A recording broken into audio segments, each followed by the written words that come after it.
If you want a great life, there can be no days off. No days off. The desire to improve. No days off. Wanting better for your life and those you care about. You're going to have days where you go backwards instead of forwards. You're going to have days where you make mistakes, where you screw up, where you fail. Yes, there will be bad days. There's going to be days where it seems like everything and everyone is against you. But on no day will you give up. There will be no day that you will give in. There will be no day where you concede defeat. You're a warrior, and warriors never give in until the battle is won. Warriors are focused. Warriors are all in. There's nothing but victory. A warrior doesn't... You want answers? I think I'm entitled. You want answers? I want the truth! You can't handle the truth. Give a damn what you think you are entitled to. Did you order the code red? I did the job. Did you order the code red? You're goddamn right I did. And the truth shall set you free. The son of a bitch pulled it off.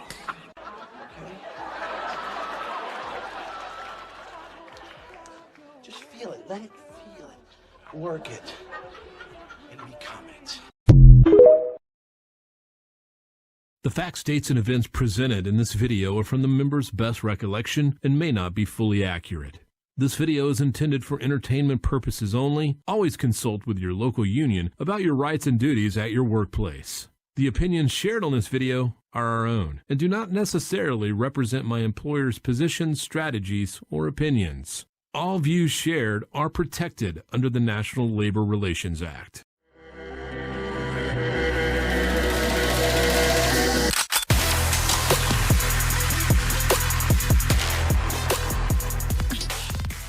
Hey, brothers and sisters, welcome to the second season of the Biweekly Grievance. It is a great episode today. I'm very excited to put this out. My last episode was in December, so nearly a 4-month hiatus.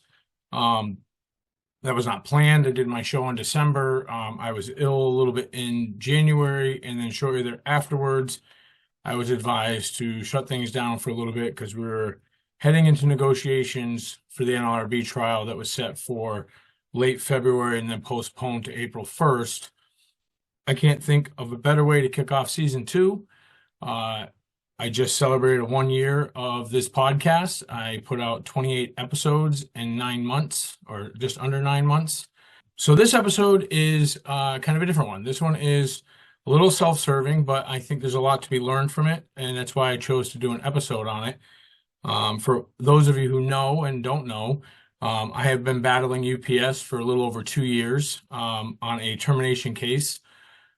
In March of 2022, I was wrongfully terminated.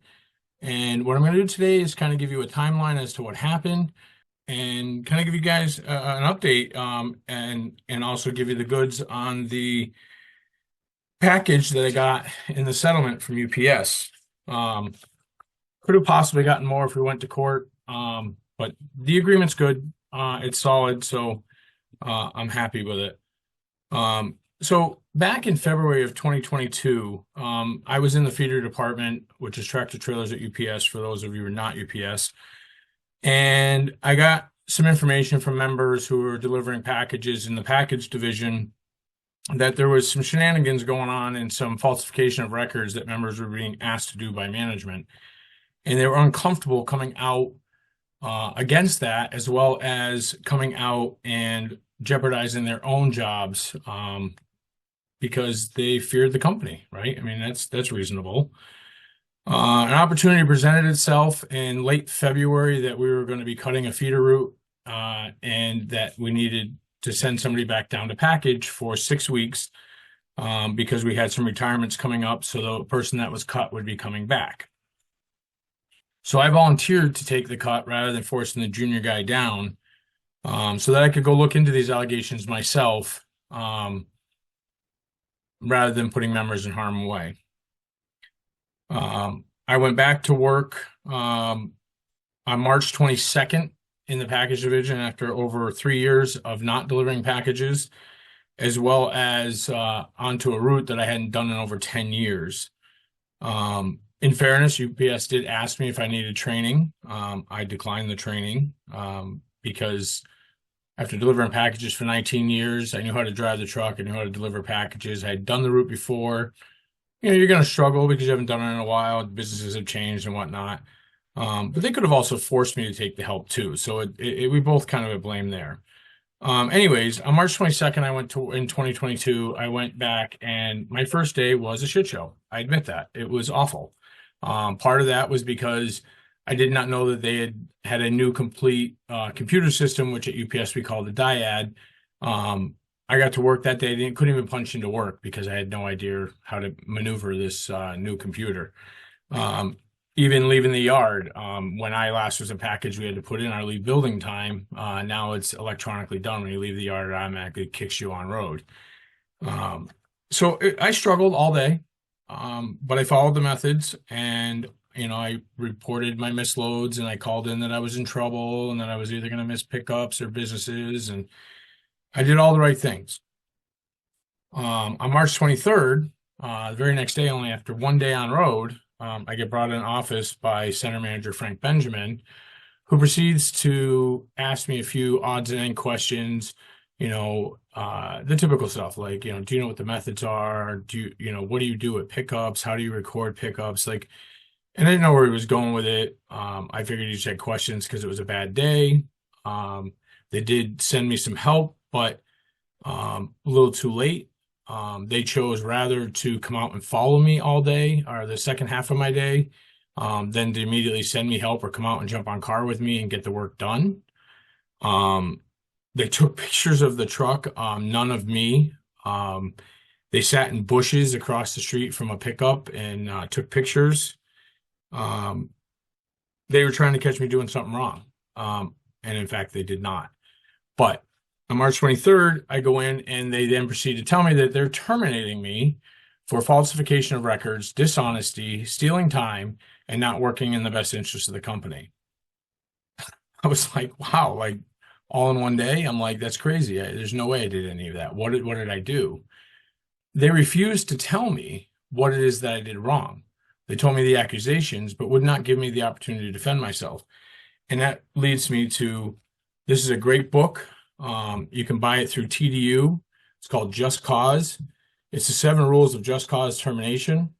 It is mostly followed by the Teamsters and in panels and stuff.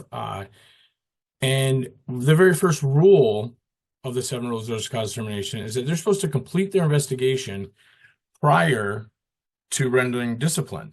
They're also supposed to tell you the accusations and allow you to defend yourself before they render discipline.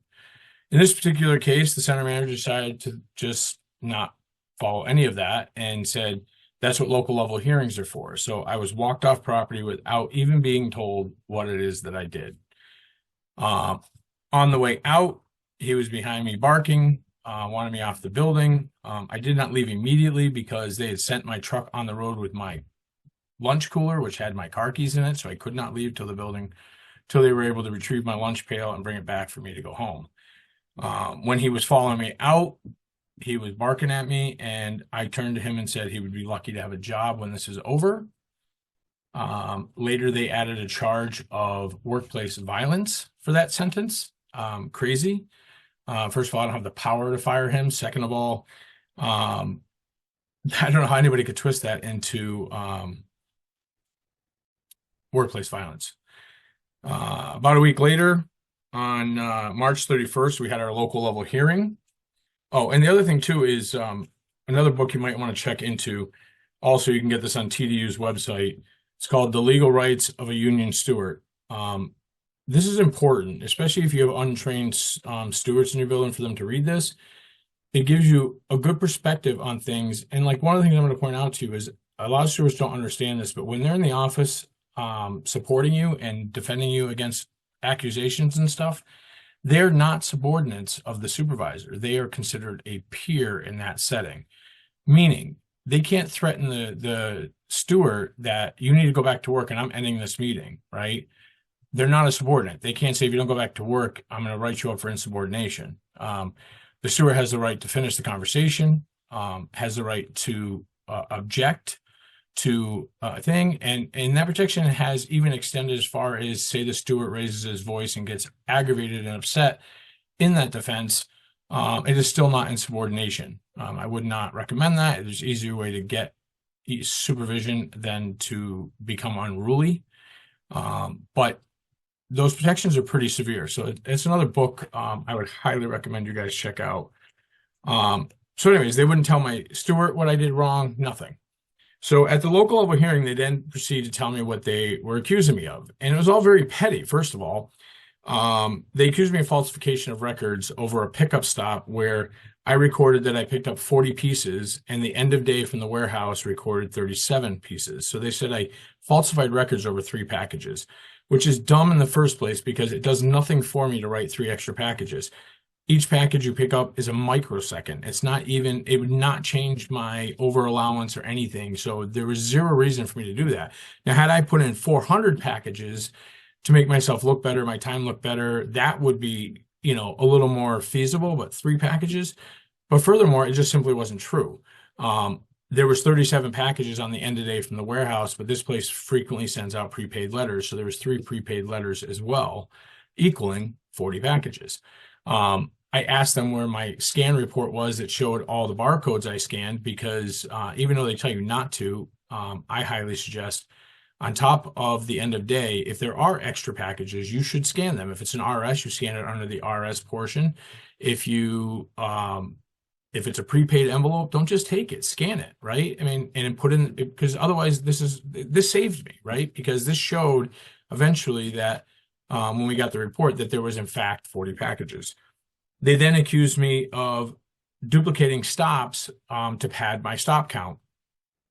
There was a mobile home park on my route. I had 8 packages for 8 different trailers, and they tried to say that I duplicated a stop without marking it as duplicate.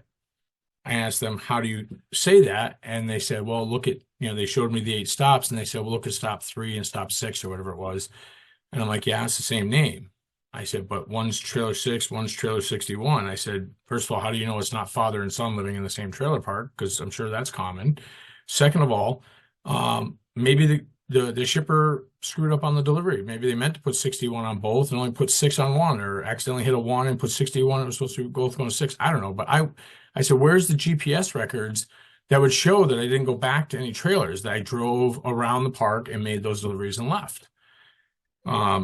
Lastly, they accused me of adding miles and padding my stops, not padding my stops, but stealing time and adding miles to the route.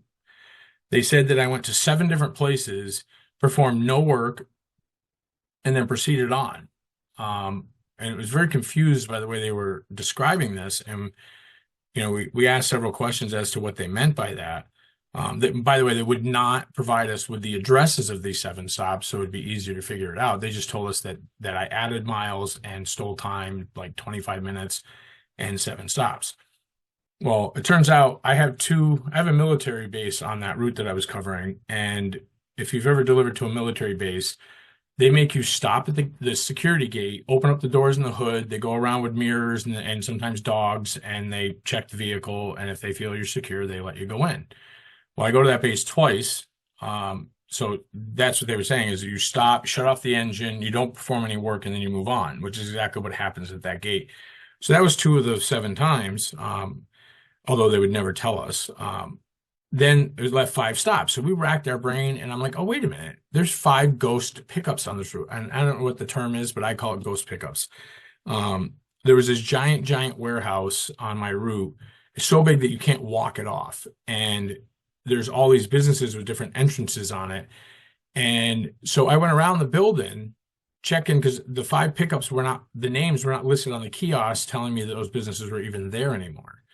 So I went to all the businesses around the edge of the building, driving to each location, asking them, are any of these pickups you, or do you have a pickup and maybe your name is like a DBA or something?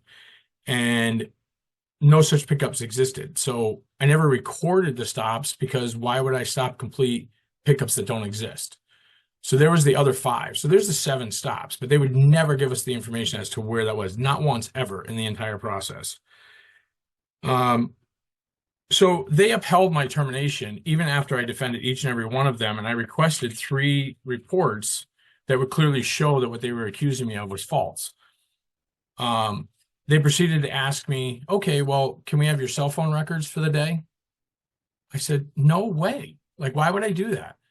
Right? Now, first of all, I didn't do anything wrong. But second of all, that's my private cell phone, and I'm not going to hand it over for you to scrutinize. And a word to the wise people, there's an actual thing that happened in New York, and this is exactly why you should never turn over your phone records unless forced to legally and by a court order. Because a driver out in New York had an accident, and they were accusing him of being distracted with his phone possibly. And he said, you know what? Wasn't on my phone. I know I wasn't on my phone. So to clear his name, he voluntarily turned over his phone records. Well, guess what? And I'm sure a lot of people are guilty of this. He had been texting other drivers throughout the day, as well as phone calls with other drivers. And so guess what? All of his comrades that he had been texting and talking to all got discharged, suspensions, whatever, discipline for stealing time, because all those messages and phone calls, most of them happened while they were on the clock. Okay, so the company has no business and no right to your cell phones. They tried like hell, and I refused, and nobody ever forced me to do it. So heads up, unless they come up with a court order or you go to panel and you're forced to turn it over, that's a bad deal, especially if you're the type that talks to your coworkers or chats with them, texts through them throughout the day. It is horrible. Don't ever do that. It's a bad practice to get into. So anyways, they actually had the balls to say to me, because I refused to turn over my cell phones, the center manager, Frank Benjamin, that fired me said, fine, then you ain't getting those reports you want. I went, you're wrong. You have to. You can't refuse to turn over records that support your claims. I mean, you have to. Well, he didn't. Several weeks went by. In fact, it was well over a month, coming up on 6 weeks. I started pressuring my business agent and my local to file NLRB charges against the company for failure to provide the information. Side note, just 4 months prior to this termination, I ran for local office against my business agent and executive officer. And I'm not going to say he colluded with the company, because I don't believe that. But let's just say he was none too enthusiastic about defending me after I just ran against him. He refused to file the NLRB charges, which he should have. I contacted the NLRB, and because I was a steward, I was allowed to file the NLRB charges. Certain charges at the NLRB do have to be filed by the union. Some can be done privately. As a steward, they allowed me to file the charges without my union on board. I will give my union, my local credit that they could have shut it down. They did not. So they did allow it to happen, but I did all the legwork myself. On May 12th, just before I filed the charges, I sent a last and final request to the labor managers. And I basically told them, like, listen, you have until Monday at 10 a.m. or whatever I said to turn over these 3 requested documents, or I will or exercise my right to file NLRB charges against you. They didn't do that. Instead, they came back and offered me that they would return me back to work that Monday if I took a 6-week time served suspension. I said, no way. I didn't do anything wrong. I know I didn't do anything wrong.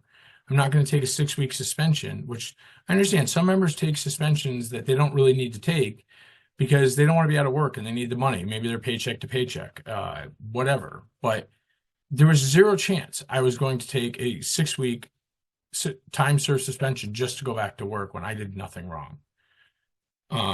They offered it one more time later down the road. I'm going to say around 12 weeks. I don't remember exactly, but both times I declined their offer. So finally, in May of 22, approximately the 16th or so, I filed NLRB charges against the company for withholding those records and keeping me out of work.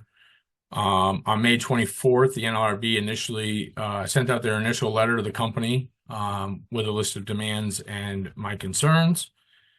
Then it was August 1st, August 5th, as a lot of you know, was the National Week of Action for the Teamsters kickoff for their UPS contract. My local is not an active local. They do not do these things. They do not participate in national rallies. So since I was out of work, me and a friend of mine, Lillian Zavatsky, was a preloader out of Pittsfield. We went to all three of our UPS facilities in my local and held rallies the entire week.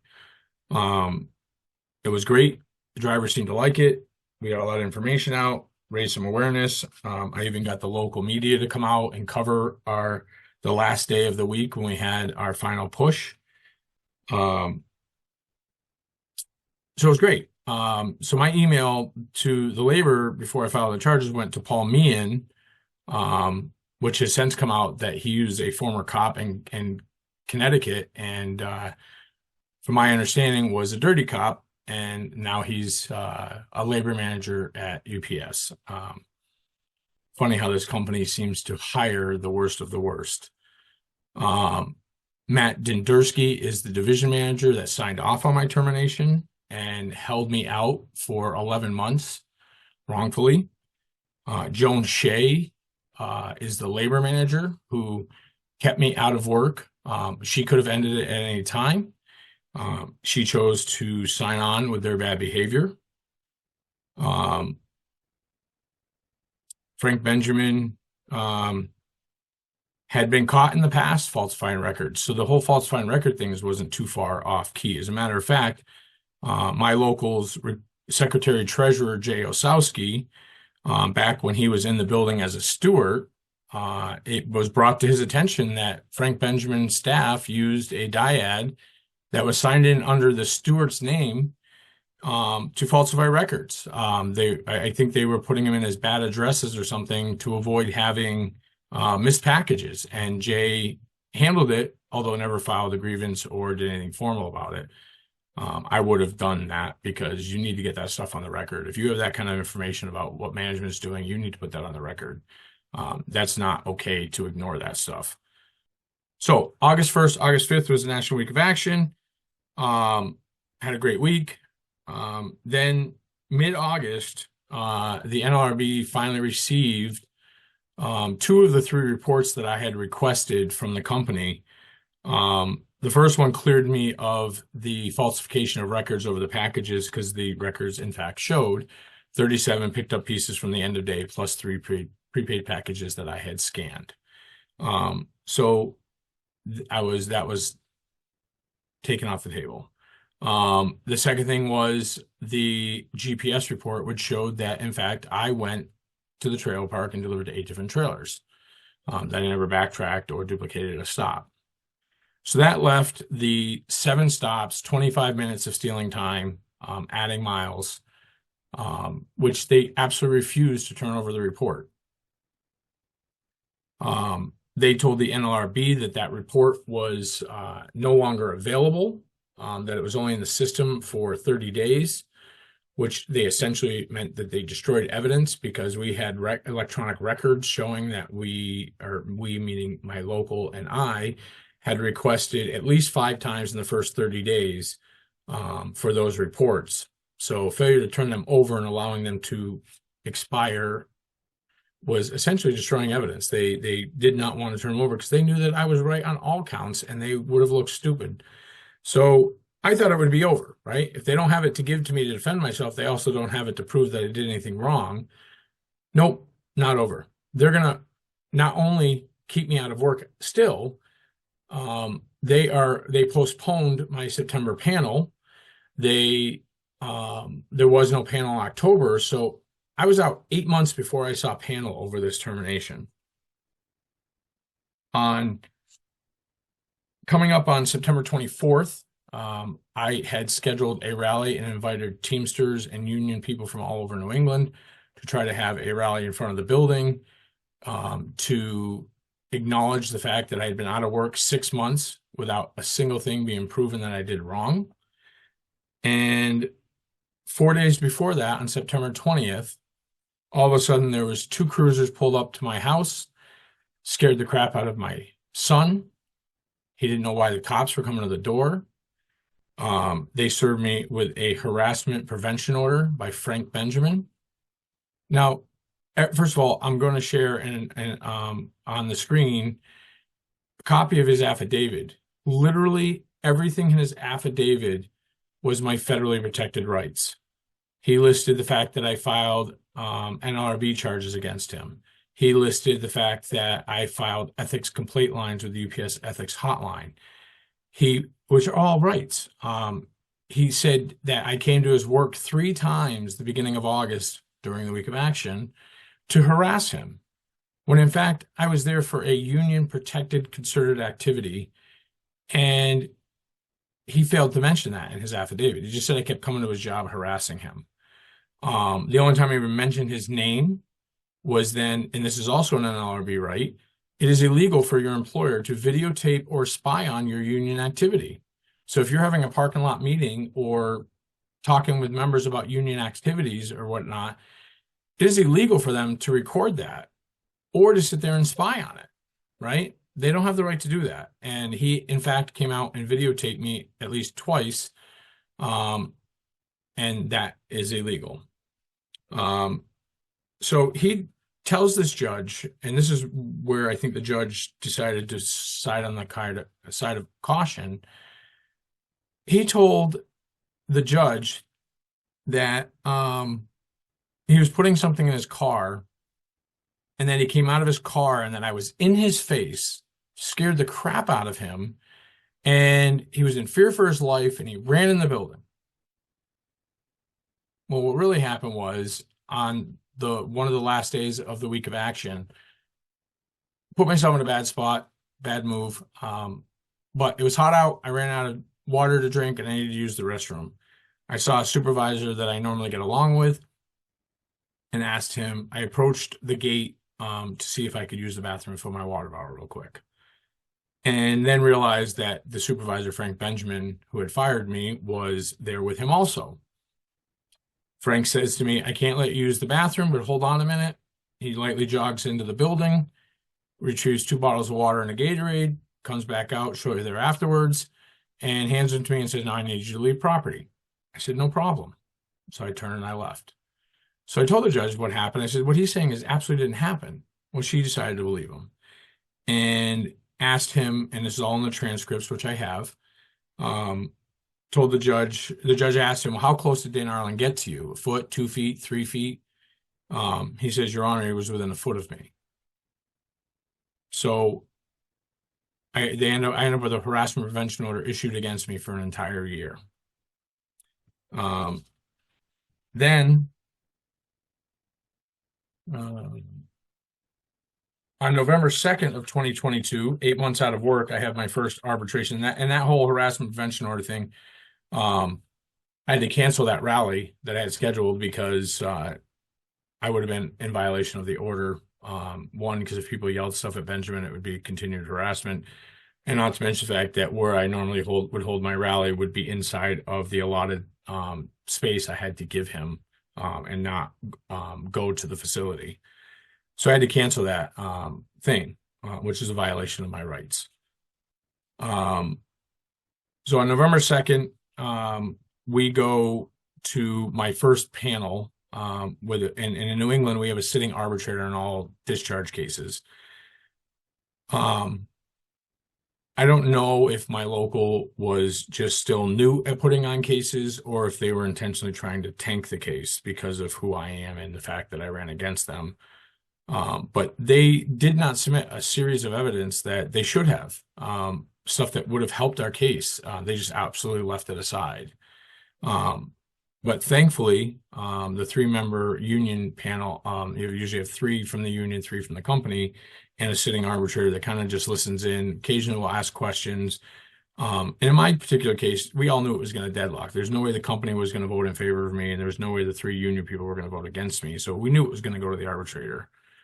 But Steve South is at a local 25. He hates UPS more than anybody I know. He's a passionate Teamster, and the 3-member panel led by Steve South, and I say that because he did most of the talking, absolutely shredded UPS's case. They had the room in stitches over the fact of how pathetic their case was. They took me all the way to panel, 8 months out of work, and Steve South sat there looking through the stuff and says, "Excuse me, I have a question. So he was cleared of this, this, and this. Yep. This last part, the 7 stops. Did you produce any evidence today to show that Dan Arlin did any of that?" They said no. He goes, "We're supposed to take your word for it?" They're like, "Yeah." They actually thought that was okay. The whole room started laughing. They were so cheap in their presentation that the photos they took of me on that day, first of all, I was not in a single one of those pictures. It was pictures of the truck, could have been any truck, but they claimed it was mine. They photocopied them in black and white. Well, I hate to tell you, but UPS trucks look at black ink stains in pictures, especially from a distance, in black and white. So he's like, "What is this? What is this picture?" I mean, he absolutely shredded it, embarrassed them. It was a home run. 8 days later, on November 10th, I received the arbitrator's ruling. It was very confusing. He cleared me of any wrongdoing on the charges. And he kind of went against the 7 rules of just cause termination, because in the 7 rules of just cause termination, once they render discipline, they can't elevate discipline. They would have to be a separate charge, right? Well, he found that I did nothing wrong in the things that they accused me of. He did, however, say that he thought that that sentence was borderline disrespectful or insubordinate, but then went on to say he wouldn't blame me for being upset because of the way I was treated and walked off property, but then rendered me with a 1-month suspension. And literally, he never referenced the statement as for the suspension. But it was the only thing negative in the whole thing. So to me, one sentence, 1-month suspension didn't seem fair, but we decided not to appeal that. So they were ordered to pay me 7 months back pay out of the 8 months. And in our panel, unfortunately, the agreement between the union and the company states that they're only required to pay you 8 hours a day, which is the daily guarantee. But the NLRB and the Department of Labor both say the term made whole, which is what the arbitrators use in these cases, should include overtime, vacations, pay raises, everything. Anything you would have or should have gotten while you were working, you're supposed to get. So that's something eventually I hope to work on maybe getting fixed in our panel, because it is the current agreement, but it's wrong. The second thing was, in these types of cases, the made whole also refers to the fact that the company only has to make you whole. Now, this is a law. I don't agree with the law, but it is the law that companies are allowed to deduct what they call interim income. And for those of you who don't understand what that means when if you're out on a lengthy termination and you go get a job somewhere else, if the company owed you 60 grand and you made 30 grand at the other job, they only have to make you whole for the additional 30, not the entire thing. I think that law is flawed. I don't think when a company wrongfully terminates you in a malicious manner like they did me, that they should get any credit for anything you did. If you have to make money to survive, it doesn't matter. They should have to pay you. They're never going to learn if they get credits for shit. But in this particular case, they decided they were also going to deduct the unemployment that I fought for and won. And they did. So no overtime, stripped my back pay down quite a bit, and then deducting my unemployment. Well, the Department of Labor and NLRB, which is also part of a flawed in our joint council New England panel, they've also allowed them to deduct my unemployment. The Department of Labor and National Labor Relations Board, NLRB and the Department of Labor both say that social services such as unemployment and workman's comp are not income and should not be deducted. So anywho, all said and done, I got paid considerably less than what I had calculated that they owed me. On 10th of November, 2022, I get the arbitrator's ruling.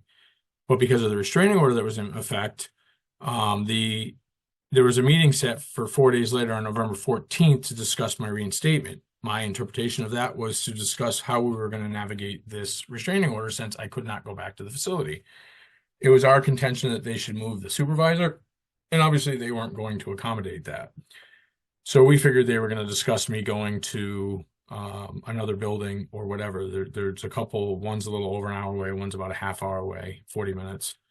But we walk into this meeting. First of all, they wouldn't come to the union hall, and because of the restraining order, I wasn't allowed at UPS. So they actually rented a conference room in a fancy hotel downtown Springfield to bring me in to re-terminate me. Yeah, we walk into the meeting. They don't ever reinstate me. They never gave me a reinstatement letter. They never paid me for the meeting. And the first and only thing they discussed was re-terminating me based upon the actions of the restraining order. And we argued, or I argued, that they couldn't go back 3 months. I mean, this is all stuff that stemmed from August, and they were going to try to use it to re-terminate me. But they did. They re-terminated me without ever reinstating me to work. February 8th, I had a second arbitration.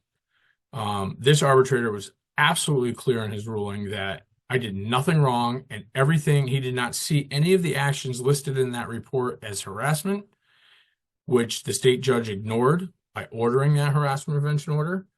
The arbitrator said that he did not think I did anything wrong. He ordered them to immediately reinstate me, and he was very forceful about it, with full back pay. So in total, I was out of work a little over 11 months, and minus the 1 month suspension, they owed me about 10 months in back pay. That ruling came down from that arbitration on Valentine's Day, February 14th of 2023. I was returned back to work Monday, February 20th, but I had to commute to a building about 30, 40 minutes away in Deerfield. And I was also forced to go into package because even though my annual bid should have put me back into feeders, all of the feeder driver routes go through Springfield at some point. And since I'm not allowed to go there, I was not able to go back. So I was also forced into package, which was for less money. Funny, very funny thing. When we went to that February panel, they submitted a piece of video from the camera on the UPS facility that absolutely corroborated my story and proved that Frank Benjamin lied to the judge in court. The video actually shows exactly what I said, that I approached the fence line. I'm a good 25, 30 feet away from him, never approached him. There's no audio because it's from the building, but that whole lie of that he came out of his car and I was right in his face and scared the crap out of him, just absolutely right there showed I didn't do it. And you see him say something to me, and then he jogs towards the building. Now, he had told the judge also that when he went in the building that he called the labor manager. They had this big discussion as to what to do with me and how to handle the situation, whether they were going to call the cops or not. And she told him not to, and then he went and retrieved the 2 bottles of water and a Gatorade and brought them back out to me. Now, think about that for a second of how long you think that might take. Well, the video shows he was in the building for exactly 29 seconds. There's no way he made that phone call. All of that was a lie, too.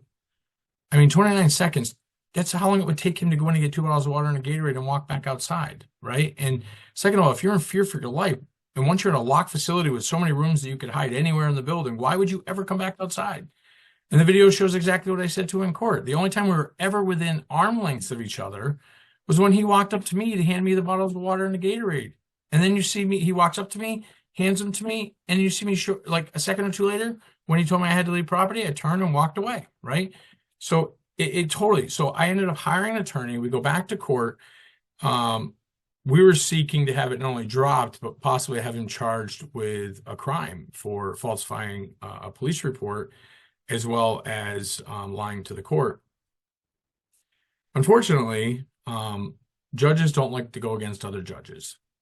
So this judge immediately told him that they were going to alter the order to allow me to go back to Springfield and work at my feeder position, but that he would not revisit the original issues, so he would not dismiss the case.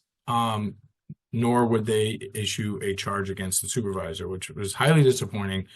But it was altered to allow me to go back to work in Springfield. So then that happened on May 3rd of 2023. Then things kind of calmed down a little bit. I'm back to work. I'm back into feeders. Things are back to normal a little bit.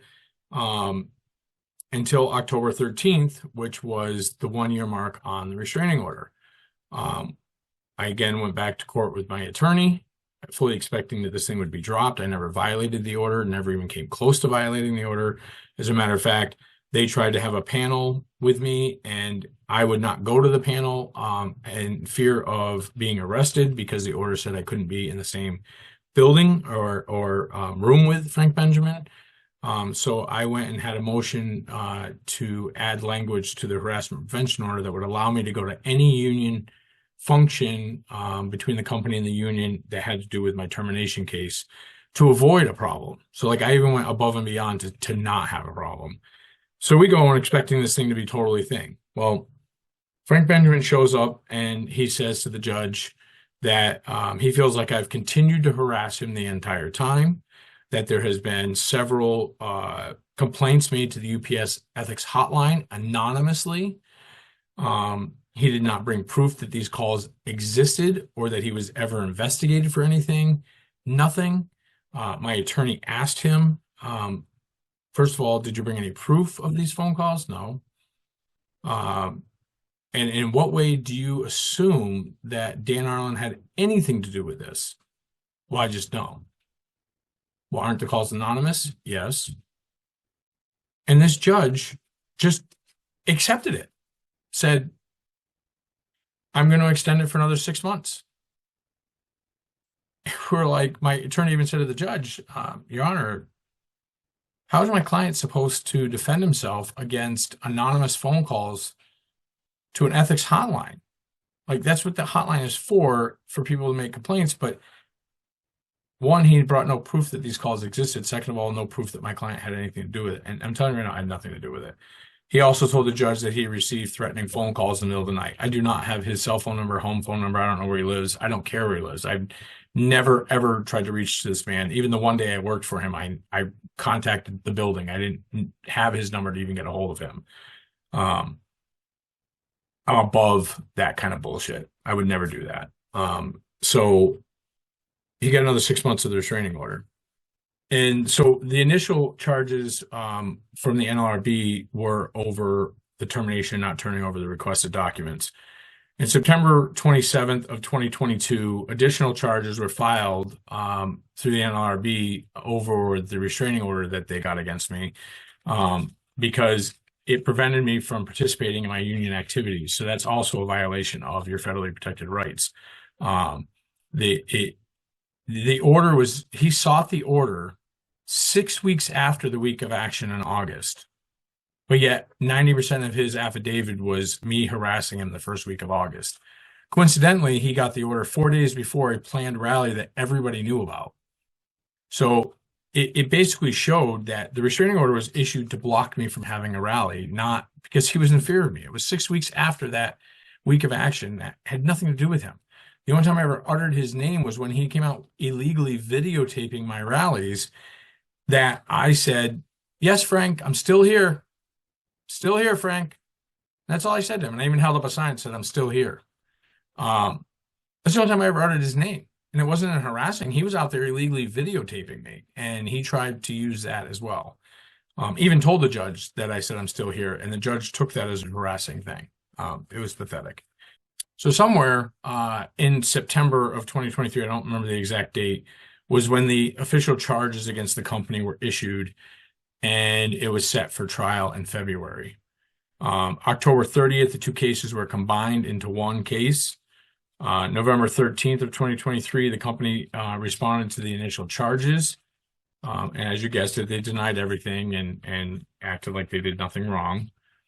The trial was set for February, I want to say February 27th, but it was late February. And it was postponed to April 1st, which I think is pretty funny. And then 2 weeks prior to that, UPS did not want this to go to court, and they started negotiating and pretty good faith with my NLRB attorney. And on March 28th, 2 years and 1 week after my termination, a formal settlement was reached between the company and the NLRB with my approval or my input. April 2nd, the agreement was officially signed by all parties that needed to sign it. And on April 17th, the official posting of all this was handled. So now the good stuff. So I'm going to put this stuff up on the screen for you guys to see. It says United States Government National Labor Relations Board Settlement Agreement in the matter of United Parcel Service. It doesn't say my name. It lists the case numbers 01CA296251 and 01CA304128, which you can look that up on the NLRB and see some of the material. I don't think all of it's been updated yet. So then there's some legal stuff, posting of the notice. It says that once the stuff is done, a responsible official of the charged party will then sign and date these notices and immediately post them at all locations where employees' notices are normally posted in West Springfield and South Deerfield, including on the boards adjacent to the entrance doors of the dispatch offices in the city center, county center, and feeder office of West Springfield, and near the entrance of the front door where other notices are posted in the South Deerfield facility. Distribution to the supervisors. There's language on that. There's language of, and each supervisor had to read and sign that they read the agreement. And it was meant to be like a learning tool, like, do you want your name on the next one? There was, they were required to do a posting on the internet, but that's why you also have to post the billing because nobody's going to look for it on the internet. There's a compliance stuff, and if anybody wants a copy of this full NLRB case, email me at the show. I'll put it in the link in the description. Email me, and I'd be happy to forward this to any and every person that wants a copy of the entire agreement for you to read all the intricacies of it. The thing also goes into back pay, says within 30 days of approval of this agreement, the charged party will compensate Dan Arlin. The amounts below include compensation for Arlin's expenses owing to increased mileage costs, so they had to pay me for the mileage back and forth to the other facility during the time period where I could not work in my home domicile. Interest, adverse tax consequences. So when they gave me the back pay before and this check now, they actually calculated how much extra I paid in taxes because of the large checks. So they had to pay me for that. If any, and then parts of the check that was not taxable. So like part of this big settlement check was for lost wages. So I did have to pay taxes on that. But a portion of that was for what they call foreseeable financial harm. Things like if I had taken out a loan to get me through financially, they would be responsible for the interest on that loan. Paying late payments, any late fees, or additional interest for paying it late, they would be responsible for. Had I lost my house or my car, they would have to make me whole for that. So there's a whole list of things, and it's a relatively new thing with the NLRB is being able to recover what they call foreseeable financial harm, because they don't do damages, if you will.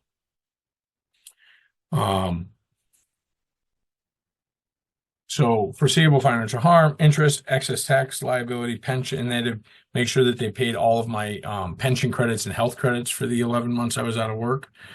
The amounts will be paid in two separate checks, one for the back pay amounts with appropriate deductions, and the other for the combined damages, expenses, interest, and excess tax liability. In total, paid to me directly. So there was they broke up the money when they were paid me back in the terminations, the first reinstatement, the second reinstatement. They broke up in all weird checks written in under different accounts, some as regular, some as adjustments, some as vacation, some of them as grievances. So in total, with the $65,000 that I got in this check written to me, in total, UPS paid me $118,515.19 for the 11 months I was out of work. I'm happy with that. It's fair. I'm okay with that. Then there's a section here that talks about scope of the agreement. I'll let you read that if you decide you want to get a copy of it. Parties of the agreement basically just talks about who's responsible for this thing. There's a couple other sections here that aren't read worthy. Again, if you want to read all this individual stuff, you're more than welcome to. They have to, as they call it, notice of compliance.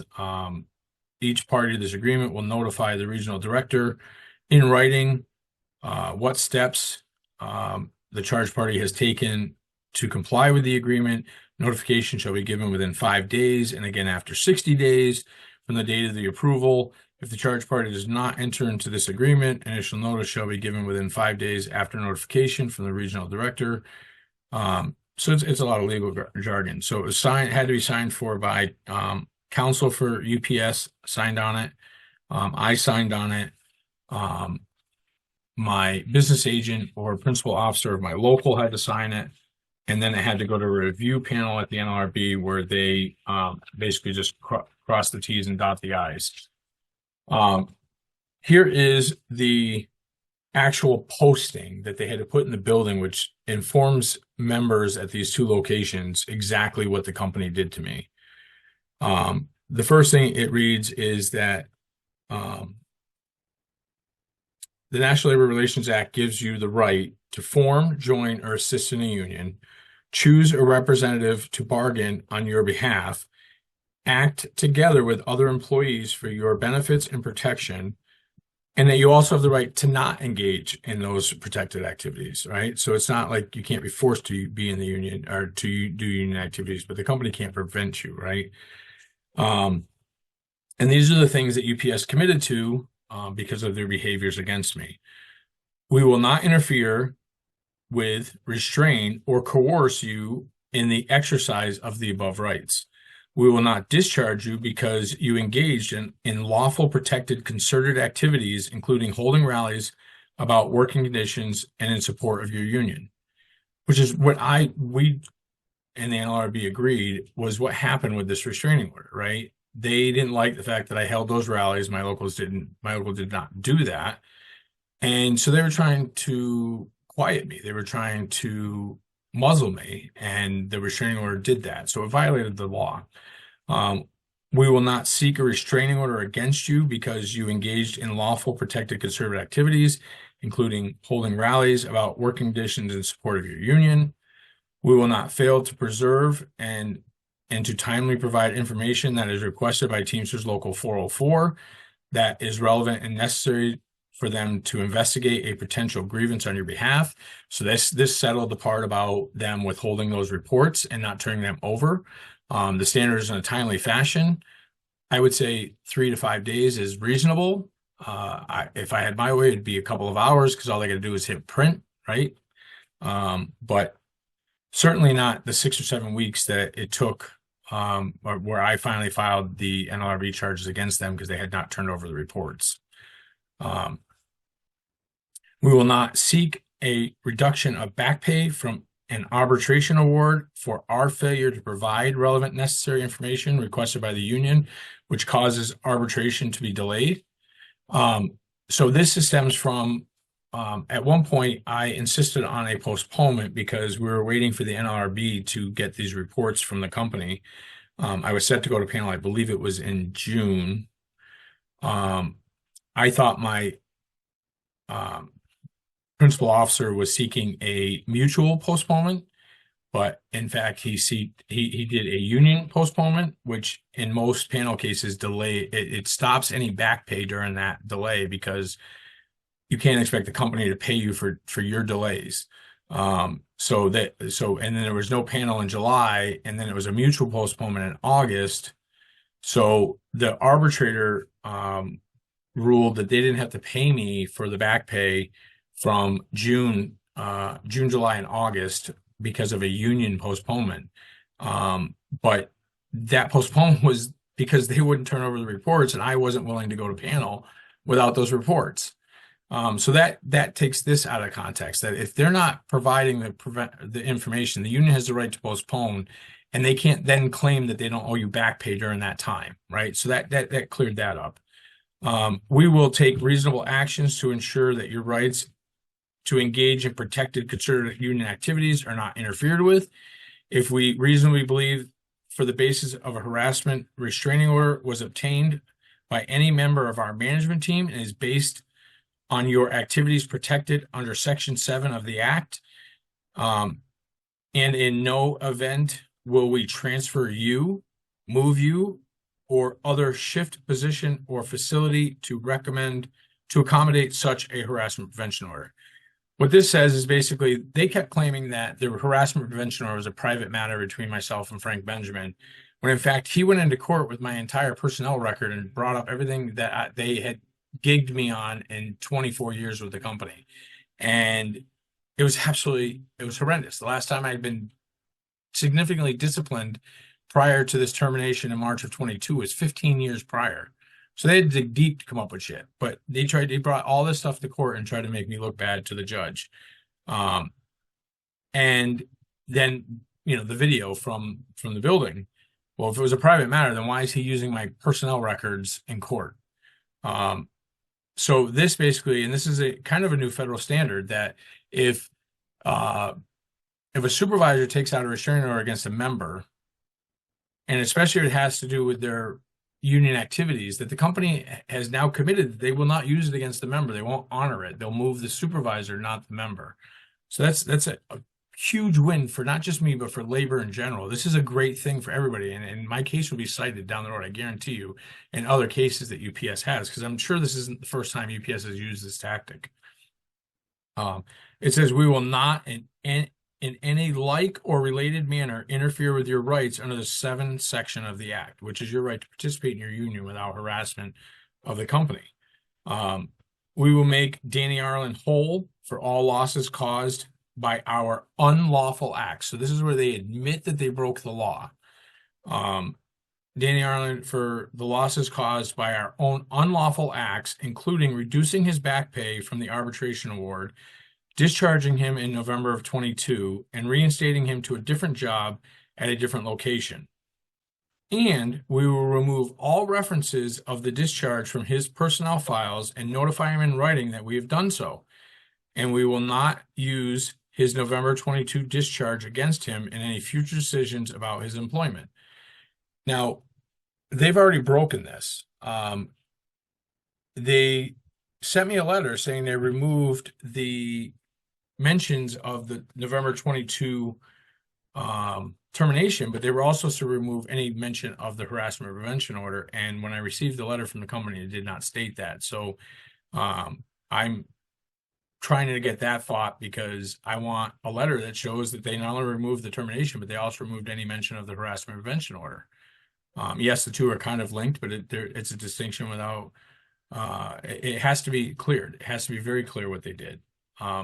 Also, when I did receive my back pay from them, it just says, here's your back pay for lost wages minus all deductions, but it's not a regular paycheck. They didn't list how much they took for federal, how much they took for state, how much they took for Medicaid. They didn't list any of it.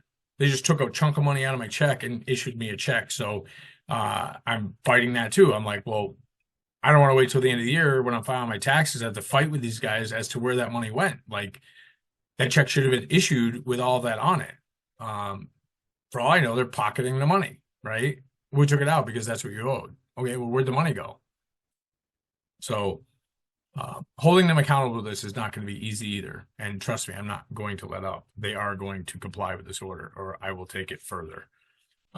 We will compensate Danny Arlin for all reasonable foreseeable expenses associated with our actions against him, including the expenses incurred responding to, defending to, or retaliating to the harassment prevention order. And we will remove any reference of the harassment prevention order from Arlin's personnel record.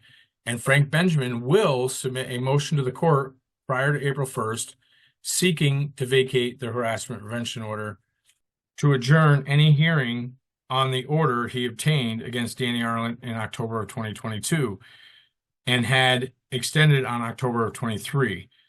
He will not in the future seek a restraining order because of protected concerted activity. So that's the section where they admit that the order violated my federally protected rights. They're supposed to remove any reference from it. And Frank Benjamin was supposed to go down to the courthouse and have this adjourned by April 1st. Well, guess what? None of that happened. A letter was sent to my attorney from their attorney and supposedly mailed to the courthouse requesting that it be dropped and that the hearing would be canceled. My attorney informed me immediately that this does nothing, that the court's not going to act upon a letter mailed to the courthouse. Not to mention the fact that when I went to the courthouse on April 10th, which was the day that the 6 months extended order was up and there was going to be a hearing, the court acted like they didn't even know about that letter. And I brought a copy of it, and they still left the order in place till 4 o'clock in the afternoon. So I had to wait all day in case Benjamin changed his mind, decided to go to the courthouse, they would extend the order for him. He did not show up, so it was dropped. But the point being is he was supposed to go down to that courthouse and file that motion and have it removed from me, as well as dropping that hearing. But instead, I had to go to court and sit there all day long in hopes that he didn't show up. So they're playing games with this. He did not do it by April 1st. He got his, he put his happy ass down there to file it against me, to get it extended, to fight it when I was trying to get it dropped. But he couldn't be bothered to go down there to drop it. Baloney. It's bullshit.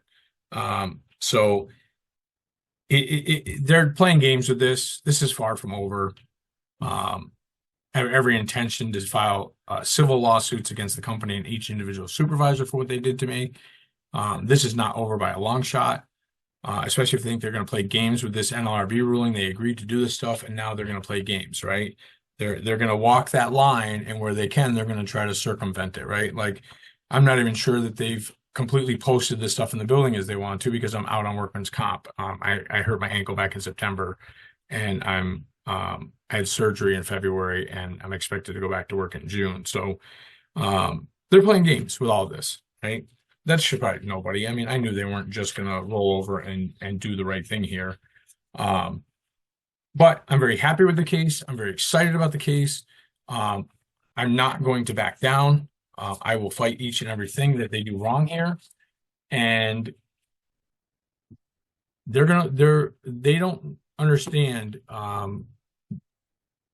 The only thing they understand is writing checks, right? So, not because I'm looking to be greedy, but because I'm not going to back down from this. They need to do the right thing, or they're going to pay the consequence for it in court. It's really that simple. So that's it. That's a long episode, but I think it's important. Anybody that wants a copy of it, please email me at the show and the link below. Again, please check out these books. You can find them on tdu.org. They Just Cause and The Legal Rights of a Union Steward. Super informative books. I would suggest everybody read those.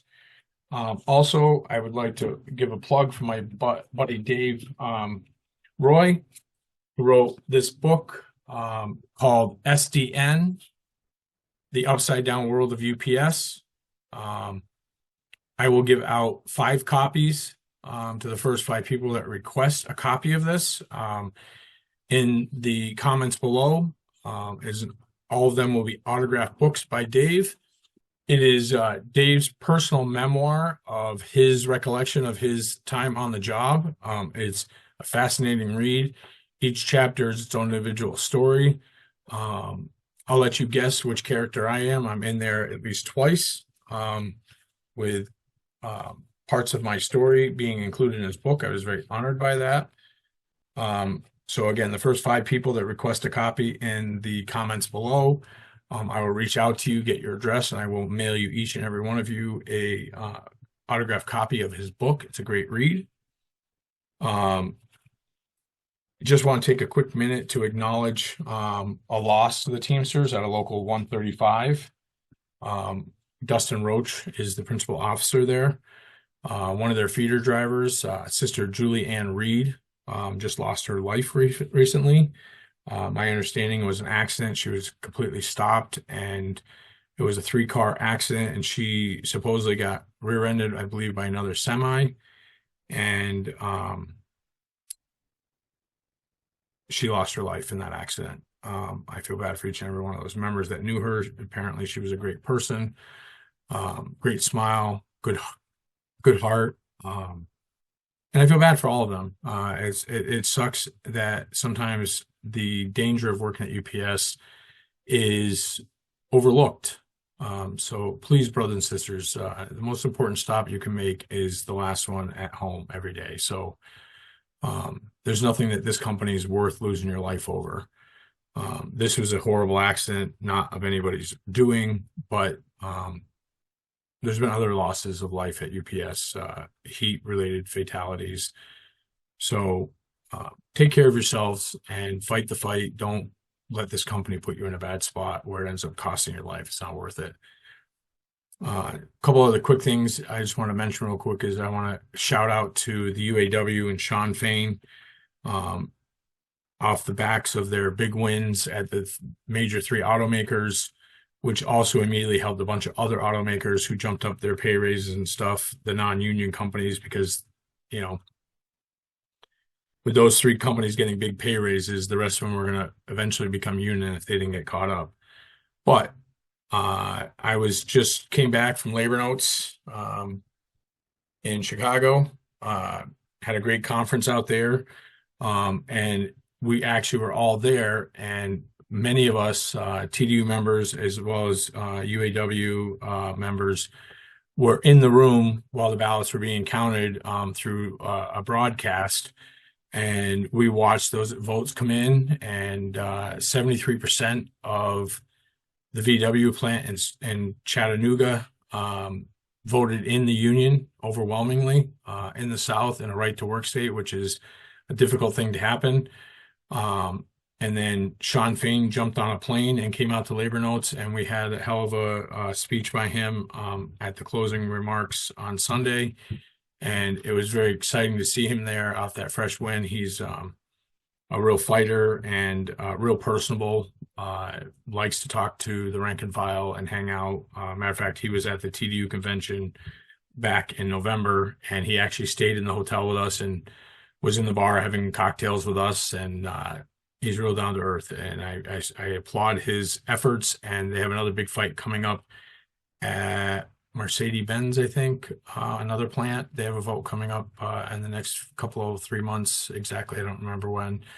I remind people, Molson Coors, Teamsters are still on strike down in Texas. The Teamsters are asking people to stay away from and boycott Molson Coors products. There's a whole list to be found online. I have a partial list that I'll post on the screen. And then I'm excited about tomorrow night. Tomorrow night, I will be attending Local 25 in Boston is having an autism gala, a very fancy event to raise money for autism, which means a lot to me. My godson is autistic. So I will be going, and I will be sharing that in a future episode. I wish you all well. I'm ecstatic that this chapter is partially over, and that I've finally been completely vindicated of any wrongdoing in those months. When I was terminated, I will say that not only was the company, but my local union were saying things about me that just weren't true. Saying that I stepped in it, that I would never work there again, that I was offered my job back and I refused it. And all that has now been spelled out. All not true. I didn't do it. I refused to accept a punishment and go back to work and accept some time served suspension that I wouldn't do. Anybody has any questions? Anybody has anything that want to reach out to me about? You're more than welcome to. My information is out there. I'm always willing to speak to people. Solidarity forever, brothers and sisters. It's another episode of the Biweekly Grievance, and I appreciate you stopping by.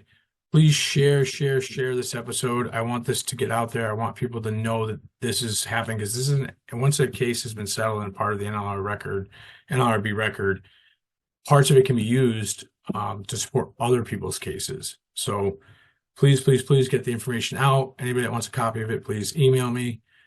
Solidarity forever, brothers and sisters. Talk to you later.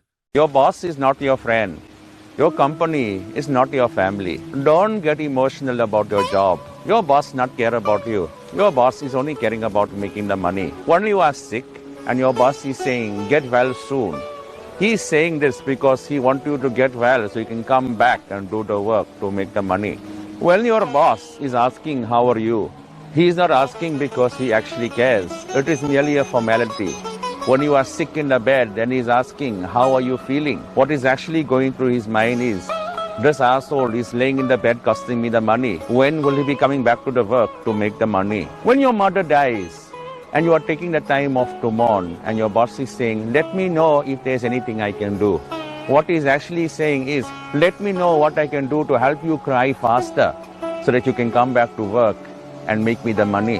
Whenever you are taking the time off to rest, recover or mourn, you are an inconvenience to your boss. And no matter how much hard work you have done and how much ass you have kissed, when it is no longer profitable to employ you, they will fire you. So don't give your heart and soul to a place that don't give a fuck about you. Focus on what is important in life and don't forget to have fun.